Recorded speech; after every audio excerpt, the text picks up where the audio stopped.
suficiente optimismo. Pero todavía cuando tuviesen la computadora, ¿de qué le sirve? De nada, a no ser que alguien le ponga programas. Cuando se hace una computadora en la fábrica, no sirve absolutamente de nada hasta que se le introducen programas. Y esos programas son los que hacen que aquello funcione. Pues bien, en una molécula de ADN hay programas, que es lo que hace que un pollito se pueda construir a sí mismo para dar lugar a un sistema circulatorio y un sistema nervioso y un sistema muscular y un sistema esquelético y un sistema digestivo y a ojos capaces de ver y a todo sin ayuda externa y solo en 3 semanas. ¿Cómo se explica esto? No se explica. Nadie lo sabe explicar. Tenemos luego el dato biológico de que durante 3.000 millones de años toda la vida en la Tierra fue solo microbios. Y durante por lo menos la mitad de ese tiempo, esos microbios no toleraban el oxígeno. Para ellos el oxígeno era un veneno. Hubo una mutación inesperada que dio a algunos de estos microbios la capacidad de producir alimentos combinando agua y anhídrido carbónico con la energía del sol gracias a una nueva sustancia, la clorofila. Estos microbios, a base de miles de años, de millones de años, de centenares de millones de años, fueron aumentando la proporción de oxígeno en la atmósfera, pero todavía el oxígeno era un veneno. Por lo tanto, la vida solo podía darse en las profundidades del agua del mar. Hubo otra mutación que hace unos 600 millones de años permitió a algunos de estos microbios utilizar el oxígeno como fuente de energía. Y como es una fuente de energía más eficiente que los procesos sin oxígeno, la vida entonces prolifera.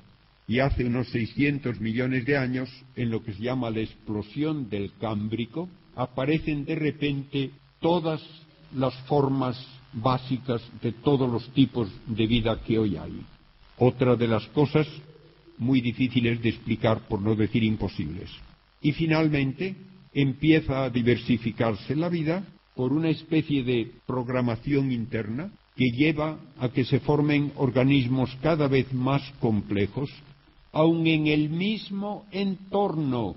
Y subrayo esto porque está muy de moda decir que los entornos obligan a que se diversifique la vida por adaptación al medio ambiente. En el mismo medio ambiente aparecen medusas que no tienen esqueleto ni apenas órganos diferenciados.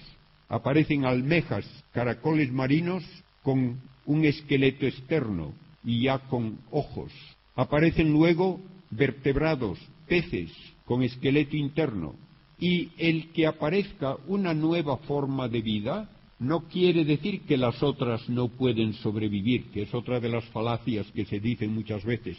Todavía hay hoy medusas sin esqueleto, y sigue habiendo almejas y caracoles con esqueleto externo, y sigue habiendo pulpos que no tienen esqueleto y que tienen más cerebro que casi ningún otro animal marino y más capacidad de aprendizaje incluso que un perro.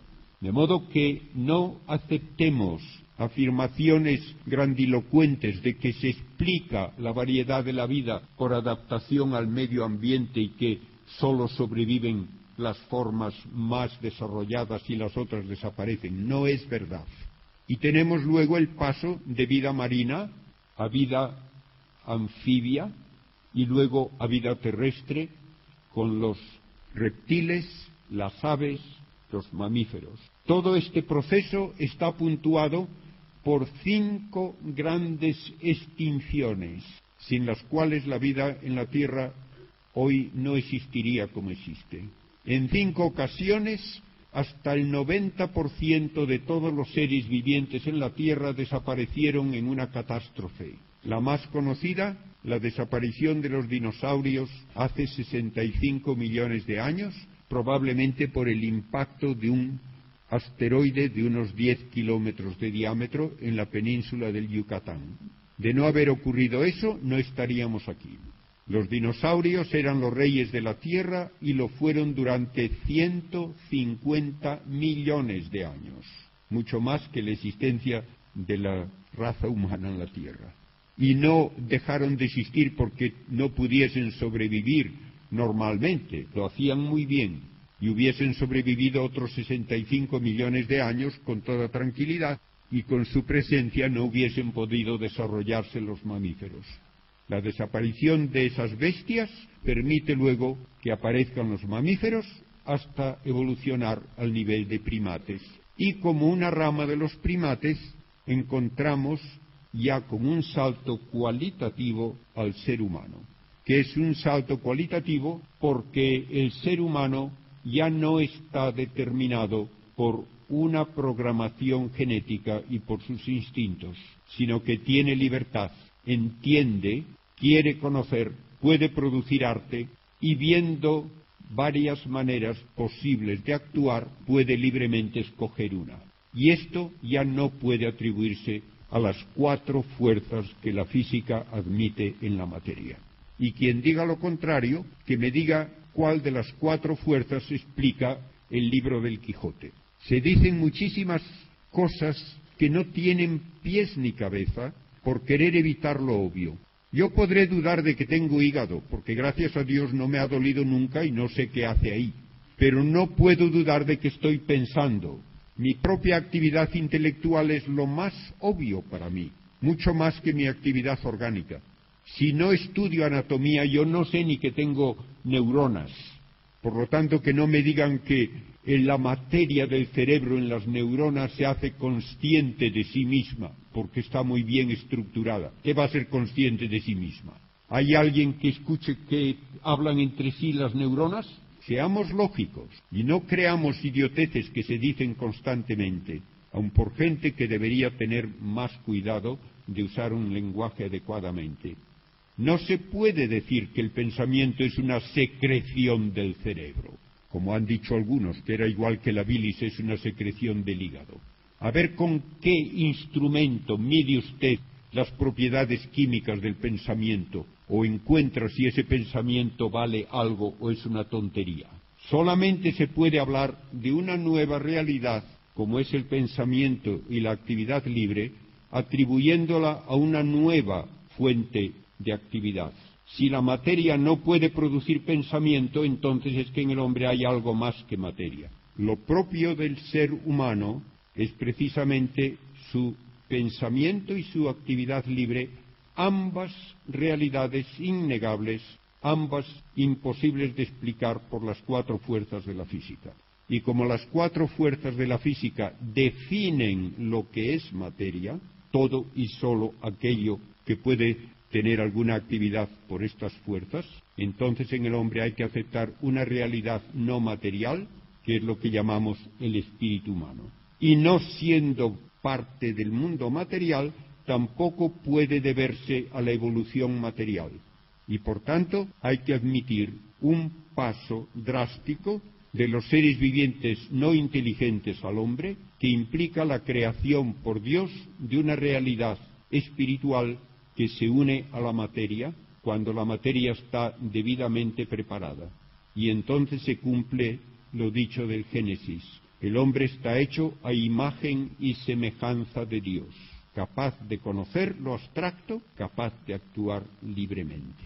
Y esto, al mismo tiempo, nos da también la base filosófica para decir que aunque se destruyan todas las estructuras del universo, no tiene por qué desaparecer el hombre, porque el hombre no es solo materia. Esta visión del ser humano permite también aceptar como algo maravilloso, pero no absurdo, el hecho de la encarnación. Si el hombre no es solo materia, si el hombre tiene ya un algo de orden espiritual, entonces puede establecerse una relación directa de amor, una relación personal entre Dios y el hombre. Y es esa la relación que da sentido a la creación, porque a Dios no le basta para crear el que diga uno que se entretiene viendo estrellas quemándose, ni le entretiene a Dios el ver lagartijas corriendo por el suelo, para que por eso haga una creación tan maravillosa. Lo único que justifica la creación es el deseo de establecer relaciones personales con seres también personales. Y en este caso ya vemos entonces que Dios, queriendo elevar al hombre al nivel de su vida, prevé que va a ser necesaria una redención y decide él maravillosamente también hacerse hombre. Algo que me parece vale la pena mencionar, no era posible para redimir a los ángeles. Dios no se pudo hacer ángel, pero se pudo hacer hombre. No se pudo hacer ángel porque cada ángel es una entidad cerrada en sí misma. No tienen relaciones de familia. El ángel no puede dar parte de su ser para otra vida angélica. Es espíritu puro. En cambio, el hombre, precisamente por nuestra parte material, puede ser fuente de otra vida humana.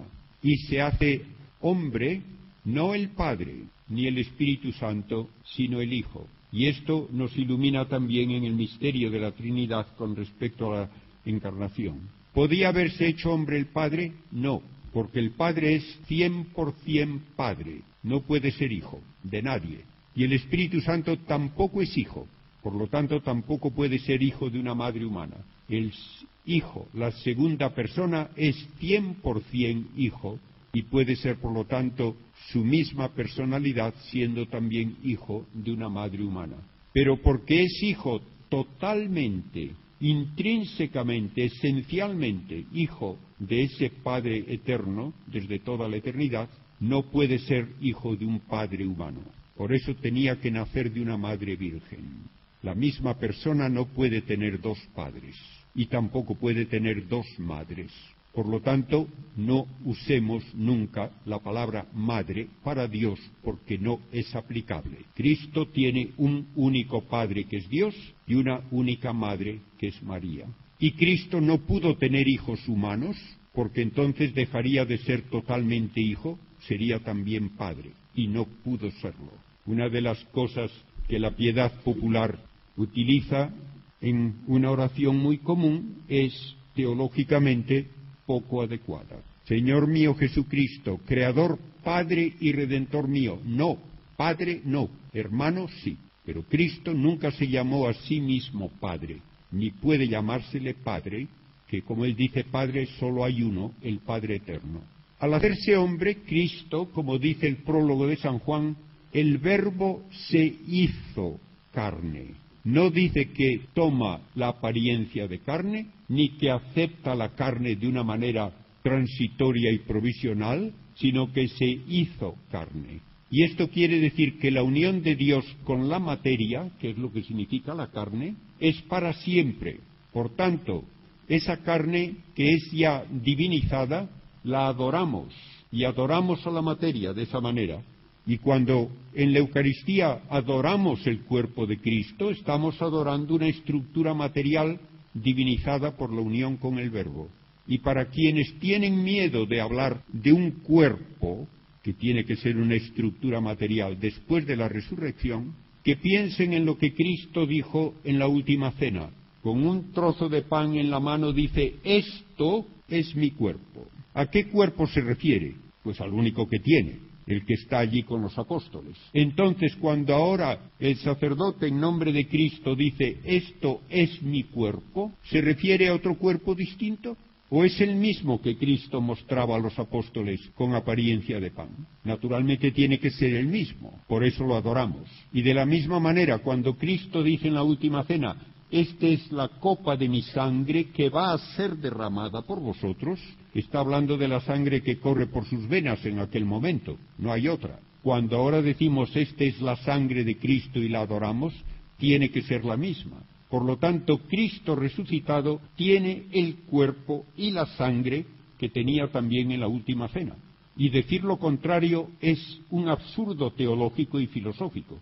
Entonces Cristo resucitado tenía un cuerpo material, pues no puede ser otra cosa. No puede haber un cuerpo no material, sería decir como un círculo cuadrado, porque cuerpo solo significa estructura material viviente. Y no puede darse el ser humano sin un cuerpo material viviente, porque el hombre no es un ángel aprisionado en la materia para esperar a que lo libren. No, el ser humano es la totalidad de cuerpo y espíritu, en una unión mutua, para siempre. Por tanto, también nuestra resurrección tiene que ser con un cuerpo, el cuerpo mío material, pero existiendo de una nueva manera. Como no hay tiempo para entrar en detalles, diré solamente una frase que lo resume todo. En mi estado presente tengo actividades materiales y actividades espirituales. Y las actividades materiales naturalmente se dan en el tiempo y en el espacio.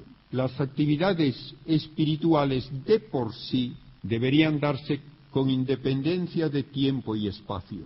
Pero por la unión íntima con la materia en el ser humano, también las actividades espirituales se dan con dependencia de tiempo y espacio. Yo tengo que pasar tiempo aprendiendo algo, pensando, y estoy haciéndolo aquí y no allá. Eso quiere decir que el espíritu humano ahora existe a modo de materia, confinado a tiempo y espacio como lo está la materia, y dependiendo de actividades materiales como el sueño, un golpe, un dolor de cabeza, nutrición adecuada, etc. Todo eso es verdad. En la resurrección se cambian los papeles. Entonces, el que impone el modo de existir es el espíritu, y la materia empieza a existir a modo de espíritu, no confinada por tiempo y espacio, no limitada por necesidades biológicas como el comer y el respirar.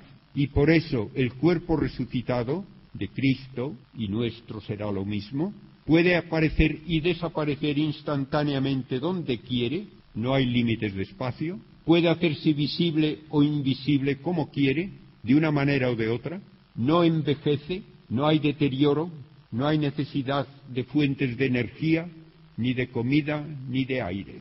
Esa existencia, a modo de espíritu, es lo que nos espera según la teología, y está de acuerdo con la filosofía y con la ciencia, porque la ciencia nos dice que esas propiedades de la materia se encuentran en una forma elemental, radical, en algunos procedimientos de las partículas elementales. No es absurdo para la ciencia el que una partícula entre o salga de un recinto cerrado sin pasar por el medio. Ni es absurdo para la ciencia el que una partícula esté en varios sitios a un tiempo. Ni es absurdo para la ciencia el decir que una partícula está fuera del espacio y del tiempo accesible a nuestros experimentos. La ciencia hoy me ayuda a abrirme también a las verdades filosóficas y teológicas de una manera mucho más segura y mucho más iluminadora que lo ha hecho nunca en el pasado.